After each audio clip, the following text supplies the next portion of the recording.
नए राष्ट्रपति के शपथ ग्रहण समारोह से पहले ताइवान की संसद में जोरदार हंगामा हुआ। सांसदों के बीच मारपीट हुई। इस दौरान लात घूंसे भी चले। कुछ सांसद स्पीकर की कुर्सी पर भी चढ़ गए। कोई किसी की टांग खींच रहा है तो कोई किसी को पटकता नजर आ रहा है। मौका पाकर एक सांसद बिल से जुड़ा दस्तावेज उठाकर भाग गया। ऐसा ही नजारा कुछ महीने पहले भारत के पड़ोसी देश मालदीव की संसद में भी देखने को मिला था। वहां नई कैबिनेट को मंजूरी देने को लेकर जमकर हाथापाई हुई। इस दौरान स्पीकर से भी अभद्रता की गई। ताइवान में भी मामला कुछ इसी तरह का है। दरअसल ताइवान की संसद में विपक्षी दल एक प्रस्ताव लाया है।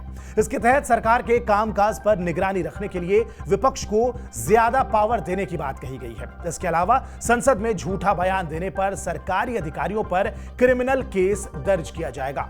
अब समझिए कि आखिर ऐसा क्यों हो रहा है। दरअसल 20 मई को ताइवान के नए राष्ट्रपति लाई चिंग-ते का शपथ ग्रहण है, लेकिन उनकी पार्टी टीपीपी के पास अभी संसद में बहुमत नहीं है। ताइवान की मुख्य विपक्षी पार्टी केएमटी के पास डीपीपी से ज्यादा सीटें हैं। इसके बावजूद उसे बहुमत में आने के लिए ताइवान पीपल्स पार्टी यानी कि टीपीपी के साथ गठबंधन करना पड़ेगा। बहुमत में होने की वजह से विपक्षी पार्टी संसद में अपने सदस्यों को सरकार के ऊपर नजर बनाए रखने के लिए और ज्यादा पावर दिलवाना चाहती है। इस पर चिंग-ते की पार्टी डीपीपी का आरोप है कि विपक्ष संसद में जबरदस्ती बिल पास करवाने की कोशिश कर रहा है, जो कि संविधान का उल्लंघन है। डीपीपी के सांसदों ने मांग की है कि पहले बिल पर प्रक्रिया के तहत चर्चा करवाई जानी चाहिए। वहीं विपक्ष का आरोप है कि डीपीपी इस बिल को पास नहीं होने देना चाहती है, जिससे वो अपनी ताकत का गलत इस्तेमाल कर सके। इसी बिल पर वोटिंग से ठीक पहले नए राष्ट्रपति चिंग-ते की डेमोक्रेटिक प्रोग्रेसिव पार्टी और चीन समर्थक विपक्ष की कुमिंतांग पार्टी के सांसदों में झड़प हो गई। इसके बाद क्या हुआ ये हम सबने देखा है। अब विपक्ष और रूलिंग पार्टी दोनों एक दूसरे पर आरोप लगा रहे हैं। हालांकि ताइवान की संसद में हंगामे का यह कोई पहला मामला नहीं है। इससे पहले भी कई मामले सामने आ चुके हैं। साल 2020 में भी केएमटी के सांसदों ने अमेरिका से पोर्क यानी कि सुअर का मांस इंपोर्ट करने का विरोध जताते हुए संसद में पिग गट्स यानी कि सुअर की आंत फेंकी थी।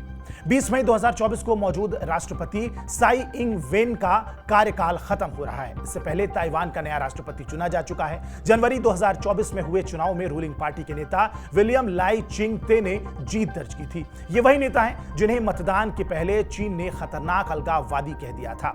चीन ने ताइवान के राष्ट्रपति चुनाव को प्रभावित करने की खूब कोशिश भी की थी। सोशल मीडिया पर भी कई डीप फेक वीडियो भी पोस्ट किए थे। साथ ही मतदाताओं को चेतावनी दी गई थी कि अगर वो सैन्य संघर्ष से बचना चाहते हैं तो सही विकल्प चुनें। चिंग-ते के खिलाफ ताइवान के कुमिंतांग पार्टी ने हो यू-ए को प्रत्याशी बनाया था। केएमटी चीन की समर्थन वाली पार्टी है। 1949 में जब चीन में गृह युद्ध छिड़ा था तो उसमें चाइनीज कम्युनिस्ट पार्टी यानी कि सीसीपी की जीत हुई थी, जबकि केएमटी के नेतृत्व वाली सरकार कम्युनिस्टों से हारकर ताइवान द्वीपा बसी। 2024 राष्ट्रपति चुनाव से पहले केएमटी नेताओं ने कहा था कि अगर वो चुनाव जीतते हैं तो चीन से दोबारा बातचीत शुरू करेंगे। बहरहाल इस वीडियो को लेकर आपकी क्या प्रतिक्रिया है, हमें कमेंट बॉक्स में जरूर बताएं। बाकी देश और दुनिया की तमाम बड़ी खबरों के लिए आप सब्सक्राइब कीजिए TV9 डिजिटल। मेरा नाम है आयुष मिश्रा। नमस्कार।